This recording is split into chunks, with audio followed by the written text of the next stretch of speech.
పశ్చిమాసియాలో ఉద్రిక్తతలు కొనసాగుతున్న వేళ భారత్కు ఇంధన సరఫరా విషయంలో భారీ ఊరట లభించింది.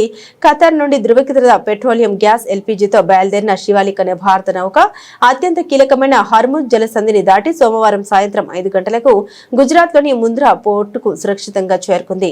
ఈ నౌకలో సుమారు 45,000 మెట్రిక్ టన్నుల ఎల్పీజీ ఉంది. ప్రభుత్వ రంగ సంస్థ అయిన షిప్పింగ్ కార్పొరేషన్ ఆఫ్ ఇండియాకు చెందిన శివాలిక్, నందాదేవి అనే 2 నౌకలు కలిపి మొత్తం 92,700 మెట్రిక్ టన్నుల ఎల్పీజీని భారత్ కు తీసుకొస్తున్నాయి.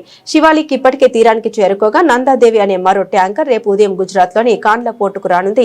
ఈ విషయాన్ని కేంద్ర నౌకాశ్రయాలు, షిప్పింగ్ మంత్రిత్వ శాఖ ప్రత్యేక కార్యదర్శి రాజేష్ కుమార్ సిన్హా ధృవీకరించారు.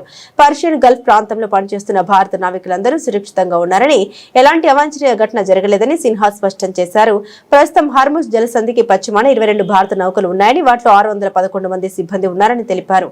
వీటితో పాటు యుఏఈ నుండి సుమారు 81,000 టన్నుల ముడి చమురుతో వస్తున్న జగ్ లాడ్కి నౌక కూడా ముంద్రా పోర్టుకు వస్తుందని, ఈ నౌకలోని సిబ్బంది కూడా క్షేమంగా ఉన్నారని అధికారులు వెల్లడించారు.